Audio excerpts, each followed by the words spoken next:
El Señor les bendiga, amados. Estamos disfrutando esta serie preciosa sobre las dispensaciones bíblicas. Este es el tema número 30 de esta serie. Estamos hablando sobre la dispensación de la gracia. Hay mucho de lo que tenemos que hablar acerca de esta dispensación porque es aquella en la cual vivimos, existimos en el tiempo en que hemos sido llamados, tú y yo, al Evangelio de la gracia de nuestro Señor Jesucristo. Venimos diciendo, comenzamos a hacer una comparación entre la ley y la gracia, entre la dispensación anterior y la que vivimos. ¿Por qué estamos haciendo esta comparación? Primeramente porque hay un tono en el Nuevo Testamento, especialmente en las cartas apostólicas y aún en el libro de los Hechos, un tono respecto de esto, en el sentido de que la iglesia tuvo controversias en el primer siglo acerca de qué cosas debía hacer la iglesia una vez que hablamos de la iglesia judía, la iglesia de Jerusalén, qué cosas debía hacer y qué cosas no debía hacer respecto de la cultura judía y la ley judía, que estaban íntimamente mezcladas. Independientemente de lo que ellos decidieron, el apóstol Pablo recibió una clara revelación de la pureza doctrinal que debía predicar acerca de la gracia, y él comenzó a hacer y levantó una iglesia, la iglesia gentil, la iglesia de el evangelio de la gracia pura, sin adimentos.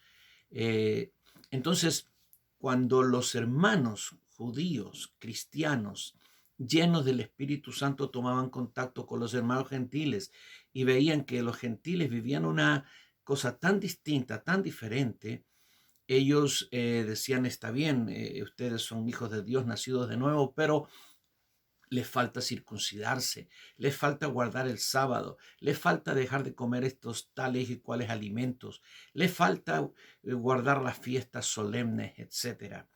Porque la iglesia de Jerusalén nunca se despegó hasta que el templo fue destruido, nunca se despegó de aquella afección que ellos tenían a la ley y a guardar la ley.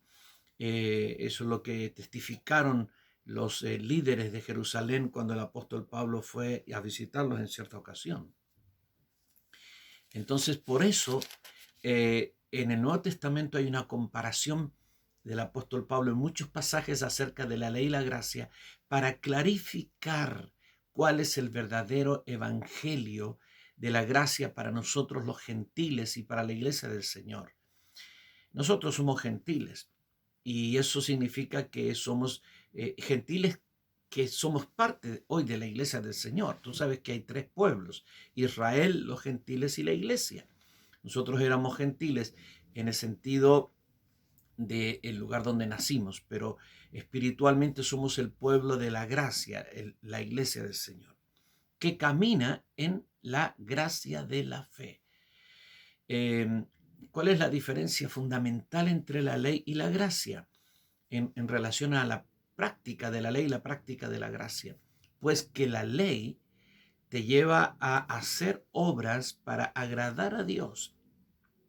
La ley impone sobre ti el hecho de hacer obras, y hay una mentalidad de hacer obras en general en todos nosotros los seres humanos, porque la ley termina siendo una religión, terminó siendo una religión, y el hombre está acostumbrado a la religión. La carne ama la religión, lo religioso, aquello de que practico tales cosas y agrado a Dios y luego con mi vida hago lo que yo quiero. Vinieron a Jesús y le dijeron en Juan capítulo 6, versículo 30, le dijeron entonces, perdón, 28, entonces le dijeron, ¿qué debemos hacer para poner en práctica las obras de Dios? Mira, esta es la mentalidad. ¿Qué tengo que hacer para poner en práctica? ¿Cómo puedo practicar la obra de Dios? Parece una inmensa pregunta, una sana pregunta, una buena pregunta, practicar las obras, hacer obras para ser justificado.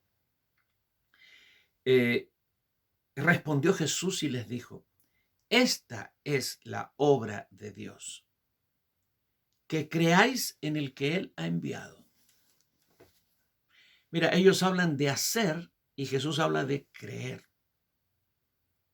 La ley consiste en hacer obras. La gracia consiste en creer. ¿Sí? En creer. La ley consiste en practicar. La gracia consiste en confiar. Entonces son dos sistemas muy diferentes. Bueno, pues dijimos que, y en los temas anteriores hemos estado haciendo una comparación entre la ley de las obras y la ley de la fe. Hoy comenzamos a tratar otro tema, y es el tema de que hay dos sacerdocios distintos. Uno bajo la ley, otro bajo la gracia. El apóstol Pablo, hablando de esto, dice en el libro de Hebreos 7, 11 al 17, si pues la perfección fuera por el sacerdocio levítico, porque bajo él recibió el pueblo la ley, ¿qué necesidad habría aún de que se levantase otro sacerdote según el orden de Melquisedec y que no fuese llamado según el orden de Aarón? Porque cambiado el sacerdocio, necesario es que haya también cambio de ley. Y aquel de quien se dice esto es de otra tribu, de la cual nadie sirvió al altar. Porque manifiesto es que nuestro Señor vino de la tribu de Judá, de la cual nada habló Moisés tocante al sacerdocio, y esto es aún más manifiesto si a semejanza de Melquisedec se levanta un sacerdote distinto, no constituido conforme a la ley del mandamiento acerca de la descendencia, sino según el poder de una vida indestructible, pues se da testimonio de él: tú eres sacerdote para siempre, según el orden de Melquisedec. Bajo la ley, el sacerdocio estaba en manos de la tribu de Leví, y nadie podía acceder al sacerdocio si no era de la tribu de Leví. Aunque fuera el rey de la nación, él no tenía una autoridad espiritual para realizar el oficio sacerdotal. Solo los sacerdotes ungidos, descendientes de Aarón. Para ser sacerdote, tú tenías que ser descendiente de Aarón. Cuando Rubén, el hijo mayor de Jacob, transgredió, ¿no es cierto?, el lecho de su padre y se acostó con su concubina, su padre decidió desheredarlo. Y cuando la bendición vino, y ya Jacob era anciano, y bendijo a sus hijos, la primogenitura que correspondía a Rubén la repartió en 3 de sus hijos. La primogenitura consiste, número 1, en que el primogénito a la muerte del padre tocará doble porción de la herencia. Es decir, si son 2 hermanos, se divide en 3 y una parte la toca el menor y 2 el mayor. Y así, de acuerdo a la cantidad de hermanos que haya, el mayor siempre toca doble porción que sus hermanos.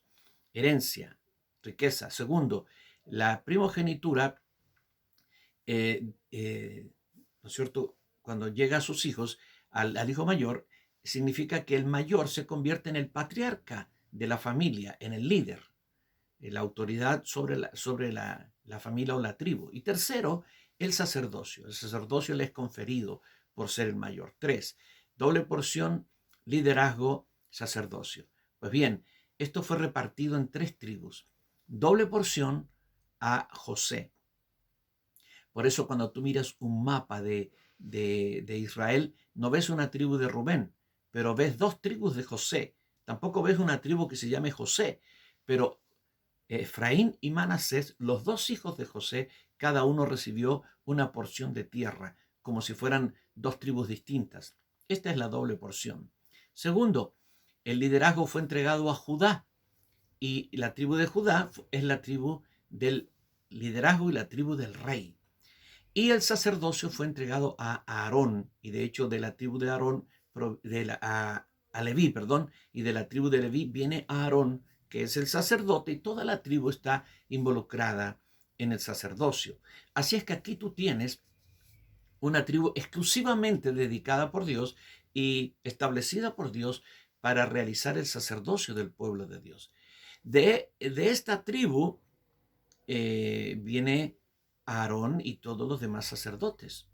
Pero Jesús, en la carne, él proviene de la tribu de Judá y él es llamado sacerdote y sumo sacerdote, pero no bajo el orden de Aarón, no bajo el sistema de Aarón, sino bajo un sistema anterior, 500 años antes de Aarón. Melquisedec, sacerdote de Dios y rey de la ciudad de Salem, más tarde Jerusalén, bendijo a Abraham y Abraham le dio los diezmos de todo.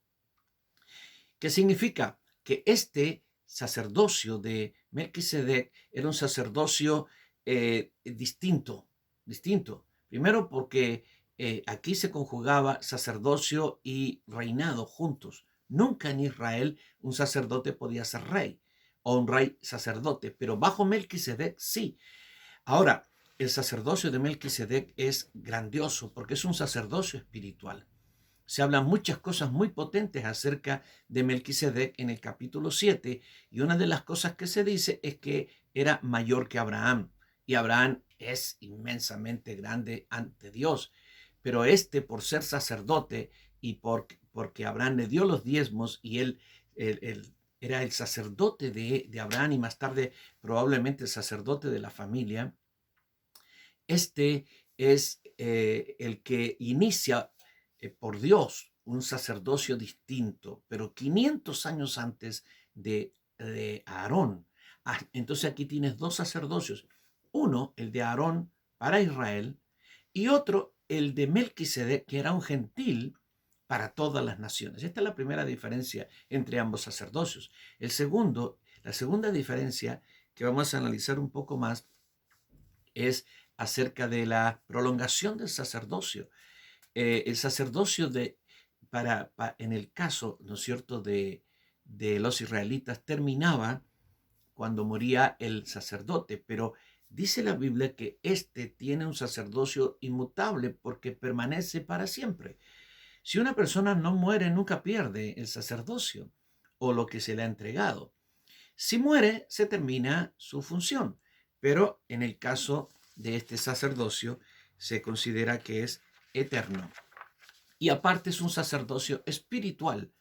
El sacerdocio, según el orden de Aarón, fue un sacerdocio ritual, donde todo lo que se hacía era una figura, un tipo, una sombra de otra cosa, de la cosa espiritual. Pero ellos manejaban el aspecto físico, el aspecto natural de algo que era espiritual, ¿no es cierto? Entonces, nunca entendieron la cosa espiritual, nunca entendieron la trascendencia espiritual de lo que ellos estaban haciendo, porque cada uno estaba buscando simplemente justificarse delante del Señor, que Dios le perdonara, que Dios perdonara al pueblo, que tuviera Dios misericordia de su pueblo Israel. Pero había un sacerdocio mucho mayor, un sacerdocio del Espíritu, un sacerdocio celestial. El sacerdocio de Aarón fue un sacerdocio natural y terrenal para Israel. El sacerdocio, según el orden de Melquisedec, fue un sacerdocio celestial para todas las naciones. Y este es el sacerdocio del Señor Jesucristo y el nuestro. Por eso dice la Biblia en Apocalipsis 1, 5 y 6, al que nos amó y nos lavó de nuestros pecados con su sangre y nos hizo para nuestro Dios reyes y sacerdotes para siempre. Ahora mira, nosotros somos hoy los sacerdotes del Señor, no según el orden de Aarón, sino según el orden de Melquisedec. Este es nuestro sacerdocio. Cristo es nuestro sumo sacerdote según el orden de Melquisedec y nosotros somos sacerdotes según el orden de Melquisedec. Aleluya.